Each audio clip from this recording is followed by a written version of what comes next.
Look, I'm going to be straight with you. Something extraordinary is happening in the precious metals market right now. And if you're holding gold or silver, you need to understand exactly what's unfolding. Because what we're witnessing isn't just another price rally. This is a fundamental shift in how the world's most powerful institutions view money itself. Let me paint you a picture of what's really going on behind the scenes.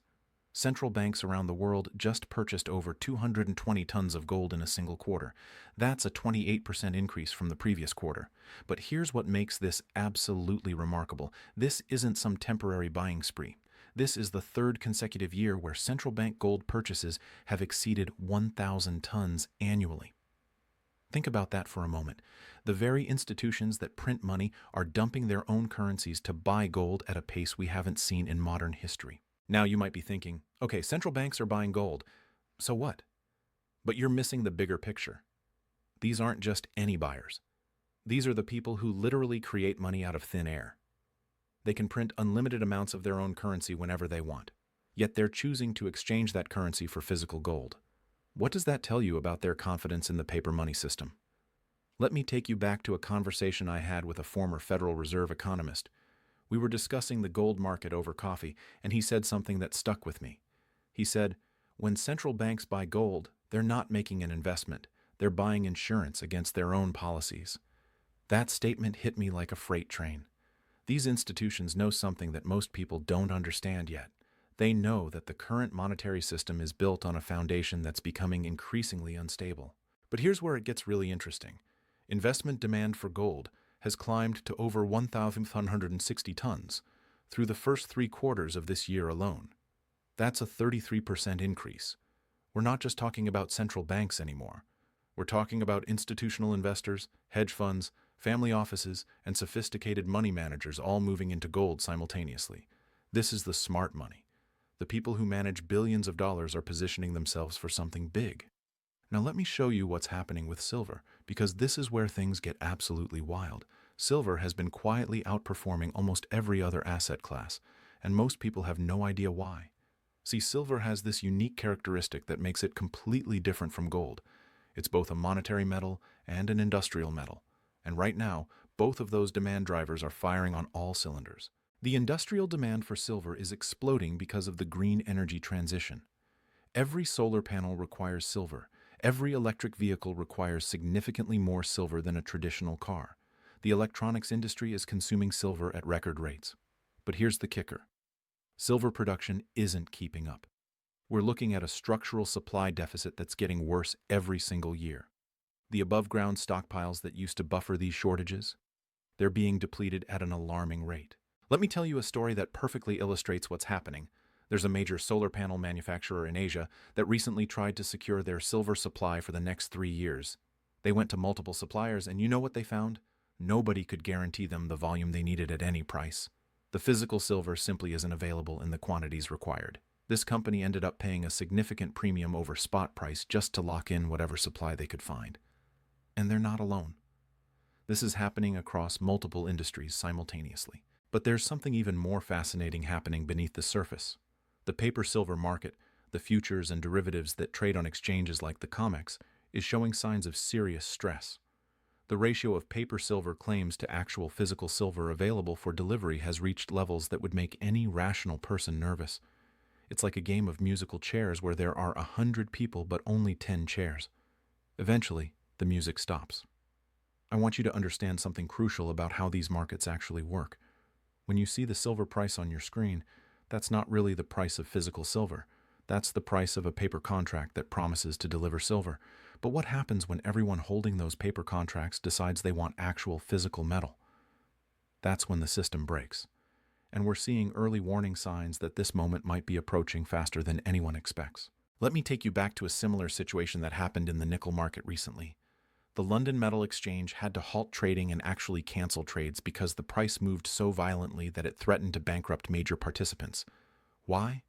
Because there was a massive short position, and when those shorts tried to cover, there wasn't enough physical nickel available. The price went absolutely parabolic in a matter of hours. Now, imagine that scenario playing out in silver, but on a much larger scale with far more participants. Here's what most people don't realize about the current precious metals market. We're in the middle of a massive de-dollarization trend. Countries around the world are actively working to reduce their dependence on the US dollar. The BRICS nations, Brazil, Russia, India, China, and South Africa, are developing alternative payment systems. They're settling trade in their own currencies, and they're backing these new systems with gold. This isn't conspiracy theory stuff. This is official policy being implemented right now. China has been particularly aggressive in this strategy. They've been accumulating gold for years, but they're not reporting all of their purchases. How do we know? Because the math doesn't add up. When you look at global gold production, central bank sales, and reported purchases, there's a significant amount of gold that's disappearing into China and not showing up in their official reserves. Some analysts estimate that China's actual gold holdings could be double or even triple what they officially report. Now, why would China hide their gold purchases? Think about it strategically. If you're planning to challenge the dollar's dominance, you don't announce your gold accumulation in advance. That would just drive the price up and make your strategy more expensive. You accumulate quietly, and then one day, you reveal your actual holdings and back your currency with gold. That's when the game changes completely. Russia provides another fascinating case study. After facing sanctions, they completely restructured their reserve strategy. They dumped U.S. Treasury bonds and loaded up on gold. Their central bank now holds a higher percentage of gold relative to their total reserves than almost any other major economy. They've essentially said, we don't trust the dollar-based system anymore, so we're opting out. And they're not alone. More countries are following this playbook every single month. Let me share something that should concern every person who has their wealth in traditional assets. The total amount of global debt has reached levels that are mathematically impossible to repay under normal circumstances. We're talking about debt to GDP ratios that have never been seen before in peacetime. Governments have only a few options when they're this over-leveraged. They can default, which is politically unacceptable. They can implement austerity, which is also politically unacceptable. Or they can inflate their way out of the debt by printing more money. Guess which option they're choosing? Every major central bank is trapped in the same corner. They've created so much debt that they can't allow interest rates to rise to normal levels without causing a complete financial collapse. So they're forced to keep printing money, keep rates artificially low, and hope they can manage the inflation that inevitably results. But here's the problem. Inflation is a hidden tax on everyone holding cash or fixed income assets. It silently erodes your purchasing power every single day. This is where gold and silver become absolutely critical. They're not just investments, they're insurance against monetary debasement. Throughout all of human history, whenever governments have debased their currencies, precious metals have preserved wealth. This isn't theory. This is historical fact repeated across thousands of years and hundreds of different civilizations. Let me tell you about what happened in Weimar Germany in the early 1920s. The government started printing money to pay their debts, and inflation spiraled out of control. People who held paper currency saw their life savings become worthless in a matter of months. But you know who preserved their wealth? The people who held gold. While paper marks became so worthless that people used them as wallpaper, an ounce of gold maintained its purchasing power. You could buy the same amount of goods with an ounce of gold before, during, and after the hyperinflation. Now, I'm not saying we're heading for Weimar-style hyperinflation, but I am saying that the purchasing power of paper currencies is being systematically destroyed through monetary expansion, and the pace of that destruction is accelerating. Look at what's happened to the dollar's purchasing power over the last few years. The official inflation numbers are bad enough, but the real inflation that people experience in their daily lives, food, energy, housing, is significantly higher. Here's something that should make you sit up and pay attention. The gold-to-silver ratio, which measures how many ounces of silver it takes to buy 1 ounce of gold, has been historically around 15 to 1. That's the natural ratio at which these metals occur in the Earth's crust, but right now that ratio is much higher. This suggests that silver is significantly undervalued relative to gold. When this ratio eventually reverts to its historical mean, and it always does, the move in silver could be absolutely explosive. Think about the mathematics for a moment. If you believe gold is going higher, which the central bank buying suggests it will, and you believe the gold-to-silver ratio will compress, which history suggests it will, then silver has the potential for a double boost. It rises with gold, and it rises even faster as the ratio normalizes. This is why sophisticated investors often use silver as a leveraged play on gold. But there's another factor that most people completely overlook. The mining industry is in serious trouble. It takes years, sometimes decades, to bring a new mine into production. The easy deposits have already been found and mined. New discoveries are deeper, lower grade, and more expensive to extract. Meanwhile, existing mines are depleting. The average grade of silver ore being mined today is a fraction of what it was just a few decades ago. This means miners have to process exponentially more rock to get the same amount of silver. What happens when demand is increasing? Supply is constrained, and it's becoming more expensive to produce new supply. Economics 101 tells you the price has to rise. But in the precious metals market, this fundamental reality has been suppressed by the paper market. The futures exchanges allow unlimited creation of paper contracts that don't require actual physical metal to back them. This has kept prices artificially low for years. But that suppression can only last so long before physical reality reasserts itself. I want to share something with you that might be relevant to your situation. If you're sitting on a significant amount in retirement accounts, say $100,000 or more, there's a strategy that a lot of people don't know about. You can actually get physical gold into your retirement account without triggering taxes or penalties. It's called a gold IRA, and I put together a free guide that explains exactly how it works. You'll find it in the description below. It covers the whole process, the rules, the benefits, and the potential pitfalls to avoid. Worth checking out if you're thinking about protecting part of your retirement savings with physical metals. Now let me get back to what's happening in the market right now, because the timing of all this is crucial. We're seeing a perfect storm of factors converging simultaneously. You've got central banks buying at record levels. You've got investment demand surging. You've got industrial demand for silver hitting all-time highs. You've got supply constraints getting worse. You've got geopolitical tensions driving safe haven demand. And you've got a monetary system that's showing increasing signs of stress. Any one of these factors alone would be bullish for precious metals. But all of them happening at the same time? This is the kind of setup that creates generational wealth transfer opportunities. The people who understand what's happening and position themselves accordingly could see life-changing returns. And the people who ignore these signals and stay in traditional assets could watch their purchasing power evaporate. Let me tell you about a conversation I had with a portfolio manager who runs a multi-billion-dollar fund. He told me something fascinating. He said, "We're not buying gold because we think it's going to outperform stocks. We're buying gold because we think the entire financial system might need to be reset, and we want to make sure our clients have something real when that happens." This is a guy who manages money for some of the wealthiest families in the world, and he's preparing for a potential system reset. What would a system reset look like? Well, it could take many forms. It might be a new Bretton Woods-style agreement, where countries come together and create a new monetary framework, possibly backed by gold. It might be a gradual shift where more and more international trade is settled in gold-backed currencies instead of dollars. It might be a crisis that forces central banks to revalue gold significantly higher to recapitalize their balance sheets.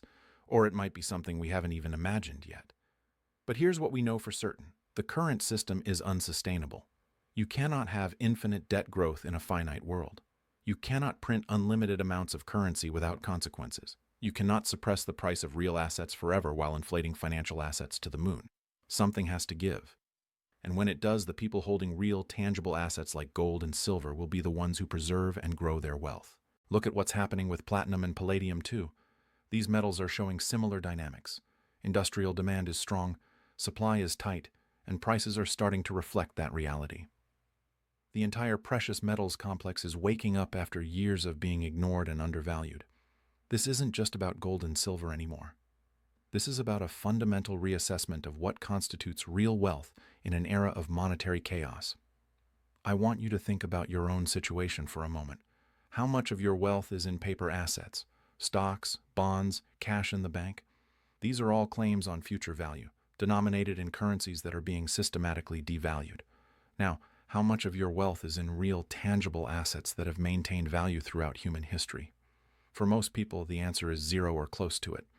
They're completely exposed to the monetary system with no insurance whatsoever. Here's a thought experiment. Imagine you could go back in time and talk to someone in 1971, right before Nixon closed the gold window and ended the dollar's convertibility to gold. If you told them that over the next 50 years, the dollar would lose over 95% of its purchasing power, what do you think they would do? They'd buy gold. They'd protect themselves. Well, we're in a similar moment right now. The next 50 years, or even the next 5 years, could see monetary changes that make the last 50 years look tame by comparison. The evidence is everywhere if you know where to look. Gold prices have been hitting record highs in multiple currencies, not just dollars. This tells you that the move isn't just about dollar weakness. It's about a global flight to safety and a recognition that paper currencies everywhere are being debased. When gold is making new highs in euros, yen, pounds, and yuan simultaneously, that's a powerful signal that something fundamental is changing in the global monetary system. Silver is showing even more interesting price action. It's been consolidating for years, building a massive base. Technical analysts call this type of pattern a coiling spring. The longer it consolidates, the more explosive the eventual move tends to be. And we're starting to see that spring uncoil. The breakouts we're seeing in silver aren't just technical noise. They're backed by real fundamental demand that's overwhelming the paper market's ability to suppress prices. Let me share another historical parallel that's incredibly relevant right now. In the 1970s, we had a similar setup. Governments had printed too much money. Inflation was running hot. Confidence in paper currencies was declining. And gold and silver went on one of the most spectacular bull runs in history. Gold went from $35 an ounce to over $800. Silver went from $150 to $50. People who held precious metals during that period saw their wealth multiply many times over, while people holding cash and bonds got destroyed by inflation.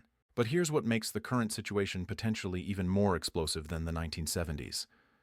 Back then, the debt levels were a fraction of what they are today. The money printing was modest compared to what we've seen in recent years. The global financial system was less interconnected and less fragile. And most importantly, there was still some discipline in monetary policy. Central banks could and did raise interest rates to fight inflation, even though it caused a recession.